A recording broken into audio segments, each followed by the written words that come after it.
Welcome to Success Hackers, Cracking the Entrepreneurial Code, the podcast that's focused on empowering entrepreneurs to find the edge and take their business to a whole nother level. We're peeking behind the curtain to learn entrepreneurial shortcuts and success strategies from the most successful entrepreneurs on the planet. Get ready for mind-blowing entrepreneurial tips with your host, high-performance business coach, keynote speaker, and author, Scott Hanson. Showtime in 3, 2, 1. Welcome to another episode of Success Hackers. This is Scott Hanson, high-performance business and marketing strategist, best-selling author, speaker, and of course, podcast host right here on Success Hackers. People are always asking, Scott, who is Success Hackers for?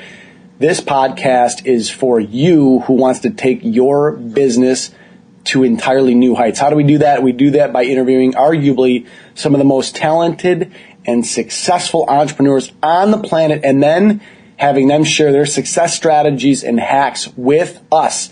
For all you loyal Hacker Nation listeners, thank you guys so very much for continuing to listen, subscribing to the show, and most importantly, going on iTunes and clicking review and writing a review and also leaving a 5-star rating. Why is that important? Because we want to continue to impact and empower more entrepreneurs just like you all across the globe. And when you actually write a review and give a rating, that actually bumps us up in the iTunes world, and that helps out everybody. So if you can do that, that would be such a huge help. So I appreciate that as always. Today's Success Hackers episode is brought to you by IWantMoreLeads.net. If you are looking to grow your leads for your business, make sure to check out the free video on how to generate all the leads your business can handle. Go now to IWantMoreLeads.net. All right, Hacker Nation, let's get down to business.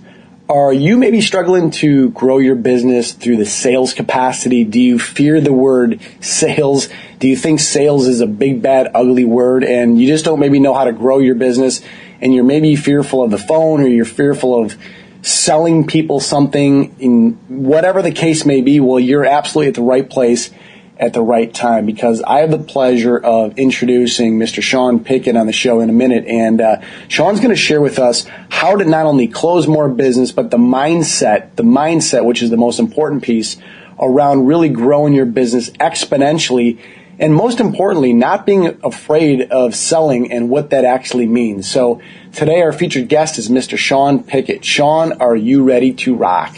I'm ready to rock and roll. Let's do it. Sean is the founder of two companies, Sales Integrity, a sales coaching services provider where he is the chief sales coach, and the second company, My Coach Site, a coaching delivery software platform where Sean is the chief visionary officer. Sean actually launched Sales Integrity almost 13 years ago now, and has helped sales professionals, leaders, and organizations increase sales up to 25% annually. Sean is also the author of Sales Achievement Framework, Selling System, and Associated Coaching Curriculum, which is his flagship coaching program. He's also, as we speak, right in the midst of launching the Sales Integrity Podcast and Sales Integrity University here in the fall of 2016. Sean, welcome to Success Hackers, man. It is great to have you on the show. Great to be here. Thank you very much. Absolutely. Sean, I gave our Hacker Nation little information about you, but would love for you to share a little bit more about you and your businesses. Sure. So Sales Integrity, as you mentioned, is the original business I launched in 2004. We're still going strong, 12, almost 13 years later, as you pointed out. And what we do there primarily is help companies with a complex technical sale. That's my background, coming from the technology industry. But we help them increase sales and earn more money. And the way we do that is through that flagship coaching program and selling system, as you mentioned, the Sales Achievement Framework. I had to build that out for myself as young Sean when I was coming into the industry and create a selling system that works on the game of complex technical selling. And so when you look at the game of complex technical selling and what do you do in sports, you create a game plan. right? And then you create that game plan, you practice it, and you get all the pieces in place. So that way, everything leading up to game day puts you in a better position on game day. So that's really what the genesis of my company is about, and what we work on with companies. Many of them, aren't training their sales teams on everything leading up to game day, which is really building that pipeline and having enough opportunities so you can achieve your sales goals and objectives, right? And so that's really where the start of Sales Integrity came from. And then in terms of my coach side, real quick on that, we roll out corporate sales coaching programs, work with companies and their sales teams. And a lot of our customers, it really came through customer demand. They say, hey, we love the way the coaching's going. We like the results, but we have really no visibility into where is each individual at in the coaching curriculum, who's struggling, who's succeeding, and just some visibility and reporting there. So it started off as a system called Sales Coaching Live years ago, and then I put that on the web as a SaaS-based software product. Other coaches found it, life coaches, executive coaches, business coaches on down the line, and they started using it. And their clients loved it, but a lot of them became confused, saying, what is this sales coaching brand when you're a life coach, for instance? Right. And so I got a lot of feedback, from those coaches, and simple enough, they said, hey, if you can get this thing more general focus for the coaching profession as a whole, that'd be more beneficial. And so I took it offline, redeveloped it as my coach site. I hired a development team, got that thing really built up, added in all the suggestions that I got, and relaunched it as my coach site. A lot of business owners, have, for whatever reason, you come from a sales background. I, ironically enough, come from a sales background, and there is a methodology, there's a process, like you said. I don't believe that anybody necessarily wakes up one day and says, I'm going to be a great salesperson, right? I mean, some people have advantages over others. Some people are a little bit louder. Some people are a little bit more quiet. I don't think one becomes a better salesperson than the other. The introvert necessarily isn't a worse sales rep than the extrovert. As a matter of fact, I know a lot of introverts that are very, very effective at closing and getting business. So if someone's saying, how do I get my team more inspired to sell more things, to sell more products, what's one strategy? Yeah, so for a business owner, for an entrepreneur, a lot of your audience, and they have sales teams, or they're just trying to sell themselves and improve their game of selling, it really starts with that mindset. But the main thing is one strategy, which is this: simplify sales complexity. Sales is a game, right? People talk about it being a numbers game. It's a complex game. There's a lot of moving parts. There's a lot to stay on top of. A lot changes, especially when you think of like social selling and technology that's come into play, no matter what you're selling, right? And so simplifying the complexity and simplifying that overwhelm is a great place to start. With our program, we have a theory or a mantra, and we call it Make Your Sales Pop. POP, naturally an acronym, and it stands for preparation, organization, productivity. So whether you're an entrepreneur, founder, co-founder, business owner, or you're a VP of sales trying to get your sales team to become more productive and sell more, or you're a sales professional, even listening to this, we always teach the sales professionals, you need to have an entrepreneurial mindset. Treat your territory, your book of business, your customers as your own, as if it were your own business. So this aligns very nicely with your audience across the board. But yes, it starts with that mindset, Scott, and they need to make their sales pop. And here's where we came up with that. Preparation is the first P, right? And it all starts with preparation. Preparation, when you're prepared, you become more organized. And when you're organized, you become more productive. And when you're productive, that's where you achieve results. So one thing leads to another. And this really came from a study we did in 2009, where that was the 5-year mark for sales integrity. We had managed a lot of sales teams, coached a lot of sales teams, and worked with a lot of companies. And we decided to evaluate all of the sales teams that we had worked with at Sales Integrity. And it was quite in-depth research. Can't say it's formal or a formal study that a lot of research agencies do, right? But we did it, and we had all the data of all the file rankings and all that good stuff of where everyone was at. And what we found is that the most common reason for failure was exactly those three things. It was a lack of preparation, a lack of organization, a lack of productivity. And it was those same three things, no matter what was sold, no matter how big or small the sales force was. And again, no matter how inexperienced or experienced the sales force was, it was always because there was a lack of preparation, lack of organization, lack of productivity. So on the flip side of that, we studied what the best of the best, the top 1 or 2 sales reps did, right? You can line up the rankings of each sales team, and it was always the same thing. 1 or 2 people toggling in and out of the top 2 spots. Nobody else even close. Everyone else hovering above or below what we refer to as the line. Mm-hmm. The line being budget, quota, goal, whatever you call it, target at your organization. And then you always had one or two stragglers at the bottom that just probably weren't fit for a sales career or a sales career at that company. But it was always the same, no matter the sales force. And so we wanted to find out what were the best of the best doing naturally. We figured out that it was a lack of preparation, organization, and productivity for those that were struggling. But the best of the best were not only prepared, organized, and productive, but they did 6 things different than everyone else. And we call those the 6 T's of sales achievement, and that's what's within our program. But that's how they got prepared, organized, and productive and really translated those ideas into habit forming execution. So preparation, if you told me, mindset, simplify the complexity, reduce the overwhelm, and it all starts with preparation as that keystone habit. There really is no reason to not be prepared. They have websites, the About Us section, LinkedIn. You can go on a multitude of different social sites and actually prepare yourself before the meeting. And I'd love for you to kind of share your thoughts on this, because there's the fine line of being over-prepared, where you think you have to know everything about everybody, about everything in the organization or with the company or the prospect or whatever it is that you're trying to do. But then there's the fine line of that versus asking amazing questions, because we've had other sales gurus and really high-performing sales individuals on the show, and they said good sales reps obviously find the pain points, they find out what's the needs of their prospects, and then they have the solution around those needs, and you find all that out by asking great questions. So toe that line of being prepared, but yet not being over-prepared where you're not asking any questions because you have all the answers because you did all the research to the prospect. Yeah, so this is another great example of simplifying sales complexity, right? So you don't want to overdo it and over-prepare, because you could spend hours and hours and hours researching, especially with all the tools and sites that you had talked about that are out there. So here's a great way to simplify this. When you look at preparing in general, there's an app out there called Charlie app, right? Or Ask Charlie. So if you go to charlieapp.com, it does all the preparation for you, and it'll bring it to you in an email before you're going to meet with people. And it'll summarize everything from across the web or aggregate it for you. So there's a hack. Maybe I jumped ahead on your show. but Charlie app is a great tool for that. Obviously I like LinkedIn for that. But let's go back to what you said, simplifying the complexity and not overdoing it.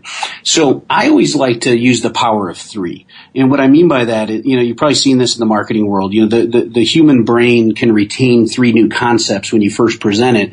The minute you introduce a 4th, it's highly unlikely to remember all 4, right? And so less is more is kind of the key there. So what I always do is I look at, okay, what are 3 questions that I can ask the other individual, and chances are you're going to have some derivative questions off of that when you're in the flow of the discussion. But what are the 3 most important questions I need to ask this prospective customer, whoever I'm meeting with on the other side of the table? Prepare for those, and then the rest of the meeting will go well. But I agree with all my other cohorts that you had on the show. You need to prepare, but you can't over prepare and do too much. You got to allow some flexibility for the discussion to ebb and flow the way it's going to go based on the initial questions. I love the preparation, the pop. That's such a great way of thinking about it. And also at the same time being very, like you said, flexible.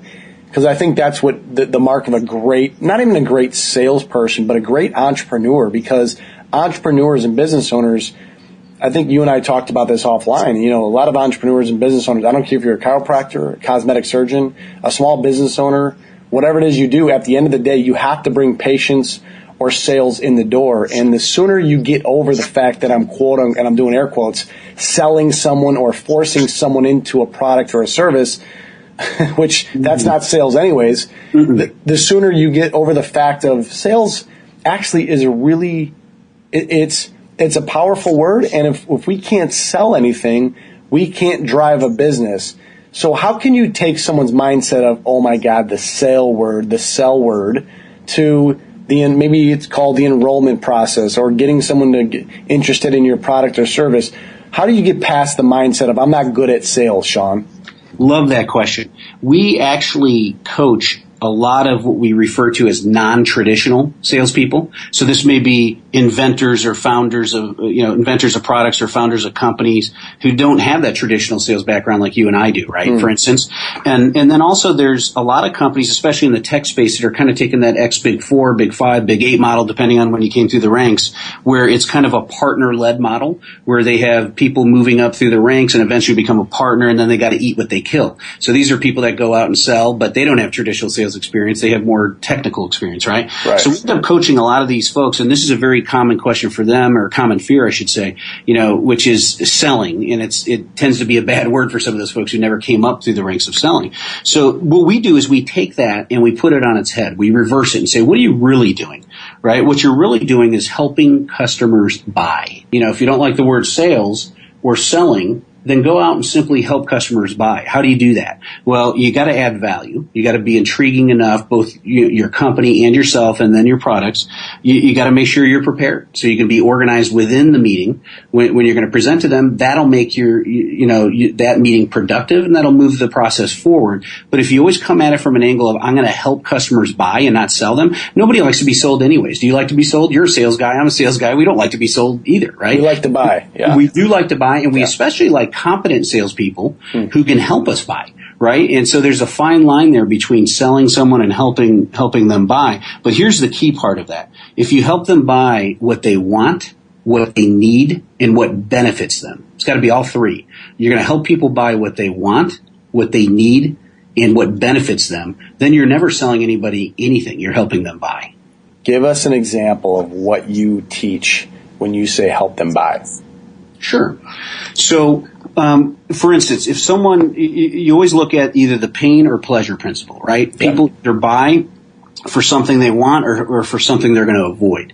And, a lot of studies show, and a lot of sales training programs show that it's always easier to kind of poke on that pain point than it is to go towards success, right? Because, let's just use common sense. If you're out of shape and you want to get in better shape, this has happened to all of us. Okay, I want to get to the gym, start working out, I'm going to eat healthier. Well, if you're in no real pain, I'll get to that next week, or I'll start on Monday. I'm going to have one last weekend where I kind of splurge here and spoil myself, right? There's nothing really driving you to make that decision quicker. But if you end up having a heart attack, or if you have some sort of massive health issue, that's going to cause you to get into the emergency room right away. That's going to wake you up. So you're more apt to take change at that point, right? So really meeting people where they're at and understanding, what is the pain side of the equation, what is the pleasure side of the equation, and which one's going to get them or drive them to move forward faster. As long as you have their best interest in mind, you're trying to help them, you're not trying to deceive them, and what you provide actually helps them, then you're going to help them buy, and you're in a good position, and it's okay to help them understand or recognize, okay, what happens if you don't move forward, right? And so, how do you get them to do that? You ask questions like, what would happen if you decided to make no decision at all and keep doing what you're doing? What would happen if you decided not to purchase a product or a service like this? What are you trying to achieve by purchasing a product or service or implementing X solution, whatever that may be?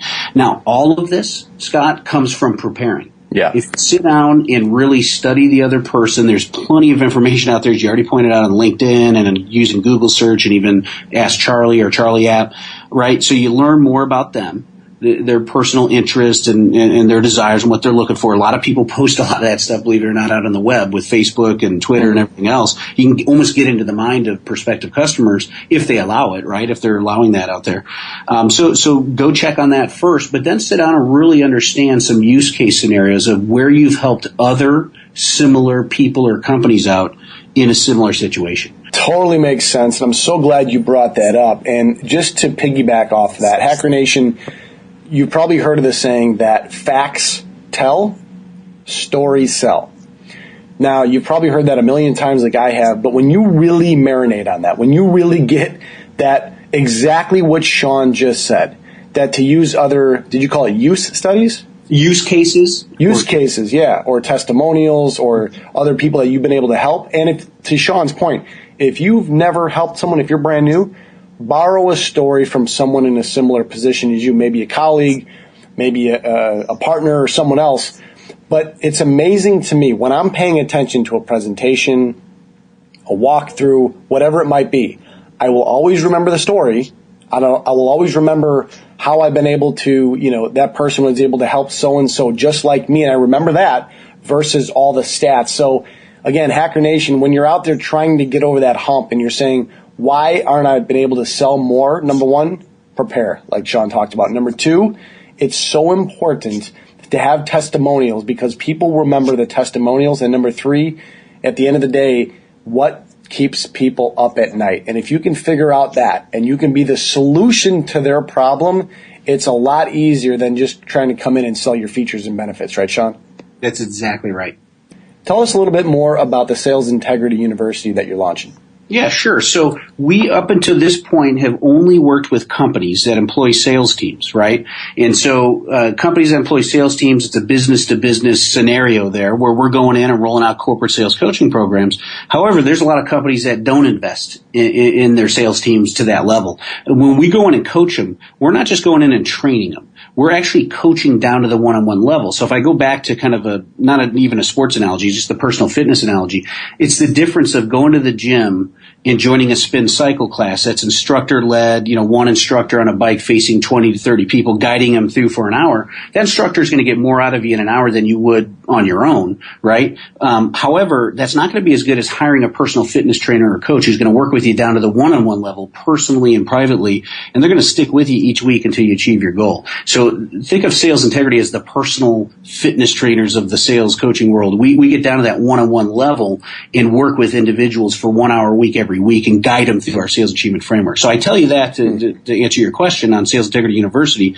That takes an investment of time, effort, and money from companies' parts, and a lot of companies are smart enough to do it, but not all companies either have the resources to do it or are aware of the difference between coaching and training, as I just outlined it. So we have a lot of individuals that have been approaching us saying, hey, my company won't invest in it, but I'd like to invest in myself. Yeah. Right? I'd like to hire you guys as a personal sales coach and guide me through this curriculum and really help me learn the sales achievement framework selling system and apply it in the real world of selling for me. And simply put, it's going to be an online university with an online course guiding individuals through the sales achievement framework selling system. They learn the 6 T's of sales achievement that the best of the best sales professionals that we learn from. That's where we created that. There's tools in there. There's a quarterly sales plan they're going to create. And then we're going to teach them how to translate those ideas into habit forming execution in the field, if you will, in the real world of selling. And then we're going to do weekly calls where we'll jump on with a group, answer questions, and even have a private Facebook group where they can interact with the other members and all that good stuff. So that's kind of the basic version of it.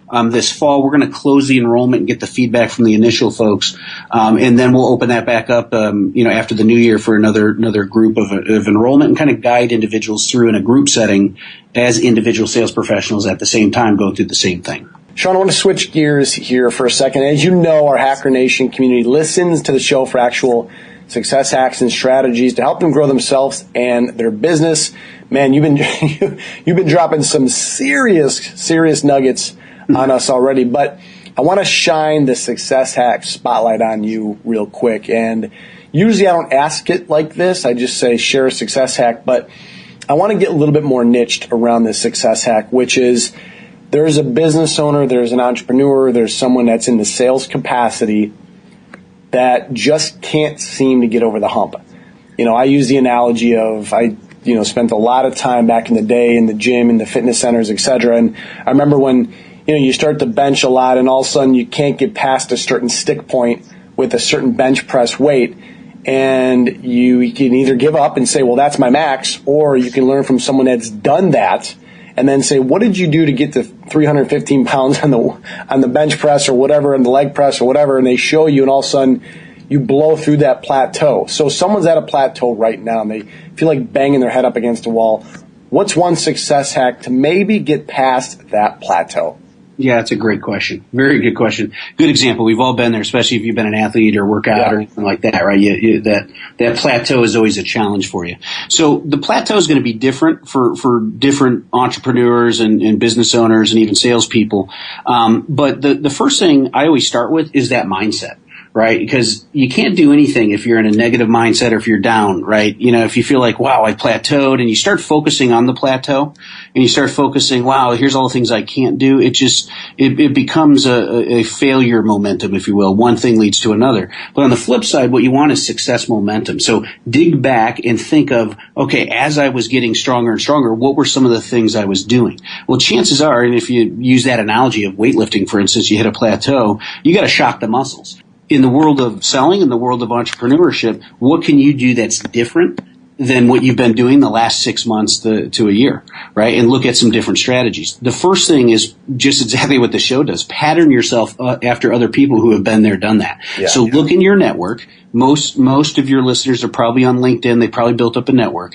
Go through there and do what I call a network sift. Sift through there, start searching and say, who's an entrepreneur that's successful that I look up to, right? And then, pick a few of those folks, reach out to them, take them out for breakfast, coffee, lunch, whatever it may be, and start picking their brain and asking them what they're doing. You're going to start learning some of the new strategies that you can then go employ. So that's one thing that I would do, is try and do something different than what you've been doing. But to do that, you have to examine what you've been doing, right? So you have to actually slow down enough to look at, what have I been doing and what have I been employing that's just no longer working that did work before? And now let's get creative to think of a new strategy or a tactic. Sean, we are now entering the randomness round. As you know, it's kind of like putting you on the Success Hackers version of the hot seat. Whatever's the first answer that comes to mind, just let it rip. So, Sean Piket, are you ready for the randomness round? Yes, I am. Let's make it happen. Best advice you've ever received? 3 little words. Behavior never lies. I learned that from a life coach, author, speaker, trainer named Richard Flint, who actually authored a book titled, you guessed it, Behavior Never Lies. In life, in general, and with salespeople that I've worked with over the years, a lot of people can talk a good game, right? They can say, oh, I meant to do that, or I'm getting to that, or I will do that, or I wish I had this or that, right? And so I've learned through Richard and his book, and just through a little thing he has called the Morning Minute. It's a video that's a minute every day he sends out, and it's kind of beats on this mantra of behavior never lies. But watch people's behavior. Don't listen to what they say. Watch their behavior. What's a daily habit that you do sometime throughout the day that puts you in a great frame of mind?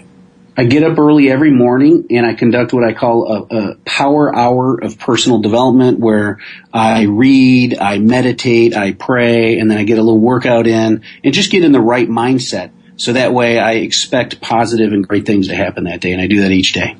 You now own a time machine. I want you to travel back in time to when you were 25 years old again. What advice would your current self, knowing about life and business, give your 25-year-old self? Trust your intuition and narrow the focus faster. What's a hidden talent that you have that most people may not know about you, Sean? Well, if people who know me, know I'm extremely optimistic. I call it Supreme OCO.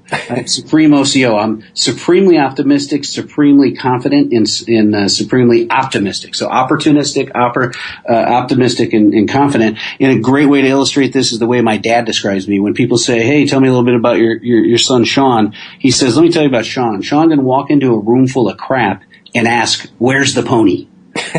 Most people would say, man, it stinks in here. Oh, I got to walk through this or around it. And I walk in and go, if there's crap in here, through the laws of deduction, it must have been a pony that did this. And I want to ride that pony. That's going to be fun. And I'm confident I can do it. Right. So I look for the best in everything. And I like to work with people and help them and get them from a state of mind where maybe they are down in the dumps or struggling a bit, and get them to that next level of achievement. So that would be it. Awesome. What's one book that you've read that's made an impact on your business that you might be able to share with our Hacker Nation community? Man, this is tough. I was thinking about this because I read 5 books a month and finish 3 of them. So 5 books simultaneously on any given month and finish 3. So I'm a voracious reader, and just think I think leaders are readers, right? Yeah. And so, but I did narrow it down to one that I'm reading right now by Michael Hyatt, which is Platform, Get Noticed in a Noisy World. If you can recommend one social media tool or overall service to our Hacker Nation community, what might that be? Boy, I'd be remiss if I didn't say my coach site. I developed that out of client demand, right, and request, and then spun it out as a separate company. But I use it every single day. And when I started using that and converted my content into courses, for instance, and now virtual Sean's out there, selling and delivering and adding value, and live Sean's out there, it allowed me to really scale the business, give my customers and clients more access to me without me having to be around live. But then there's also live video chat components and things like that, and that's built in the platform. So if coaches like WordPress and they've cobbled together a bunch of different plugins and they're trying to make sense of it, but it's been overwhelming for them. We built the platform on WordPress because most author, speaker, trainer, coaches are used to that. But we integrated everything, did a bunch of custom development, and kind of built the perfect coaching platform that allows you to distribute coaching content and courses to your customers easily. And so that's the site. MyCoachSite.com is where they can go for that, and that's what I'd recommend for anyone trying to get more done in less time and scale up their business. Sean, you are now officially off the randomness round hot seat. This is made it. You made it, man. This has been absolutely incredible. Thank you so much for your time and sharing these incredible success strategies and hacks with our Hacker Nation. Where can our listeners find out more about you, your business, or anything else you got going on? Yeah, sure. So if you go to salesintegrity.com, I'm out on Twitter and YouTube and Facebook and all that, and LinkedIn and all that good stuff. But in the upper right on the menu bar up there, you have access to all the social media. So the easiest thing to do is go to salesintegrity.com, and you'll be able to access me there. I even have a contact form there. You can reach out to me if you want to talk to me. The other thing that we did for your Hacker Nation listeners, I wanted to put together some special freebies, for Hacker Nation. So if you go to successhackers.salesintegrity.com. So again, successhackers.salesintegrity.com. There's a nice little welcome video there, and then you'll scroll down a little bit and see that there's 3 freebies three nice gifts for your Hacker Nation audience. First one is 10% off of my Coach Site subscription, plus a free site configuration setup. So we'll actually work with you to get this thing ramped up and launch faster if you want to use my Coach Site. So that's the first one. Second one is created a report called The 5 Mistakes of Online Coaching and How to Avoid Them. So that's a free report that you can get and go download there. And then also for those that actually are selling complex technical products, services, and solutions, maybe that's part of your business or you have a sales team that's doing that. I created a video email course, a 7-day free 7-day video email course titled 7 Steps to Master the Game of Complex Technical Selling and How to Apply Them to Earn More Money. So you don't have to memorize all that. It's a lot of stuff, I realize, but we wanted to provide a lot of freebies for your audience. So just go to successhackers.salesintegrity.com. You'll see a brief welcome video. There's 3 links there and some descriptions as to what you get for free. So go claim your free gifts there. Hacker Nation, yeah, seriously, I checked this out before my interview with Sean, and it's incredible. I mean, they really did a nice job for all of us. So definitely check that out. Go to successhackers.salesintegrity.com. That's successhackers.salesintegrity.com. And if you forgot what that is and you're on a treadmill or in a car, you'll have this under the show notes by just going to successhackers.net. That's the main podcast page, as you probably know. Check that out under Sean Piket, and you'll find all that content as well. So thank you for that, Sean. My pleasure. Hacker Nation, as I just mentioned, make sure to head over to successhackers.net for this episode's show notes and recap from today's incredible interview with Sean, along with some other really cool brand new resources we have on the site. When you're on the site, I probably sound like a broken record, but don't forget to click subscribe. When you click subscribe, you actually will get all the latest and greatest new podcasts sent to you. So make sure to click subscribe. Before we end the show today, I wanted to make you all aware of something. Everyone is always asking me, Scott, I know you coach entrepreneurs and business owners through lead gen and through marketing and helping them become more profitable in their overall business growth. Tell me, I need to generate more leads. How do I do this? So I actually created something that I wanted to give away for free. This video will actually help dispel any myths about how to generate more leads. All you have to do is go to iwantmoreleads.net. Go to iwantmoreleads.net, and you'll have your hands on the 3 biggest lead gen mistakes most business owners make and how to fix them all. So go to iwantmoreleads.net. This is Scott Hanson saying thanks again for listening to another episode of Success Hackers. Until the next show, go out and live with passion.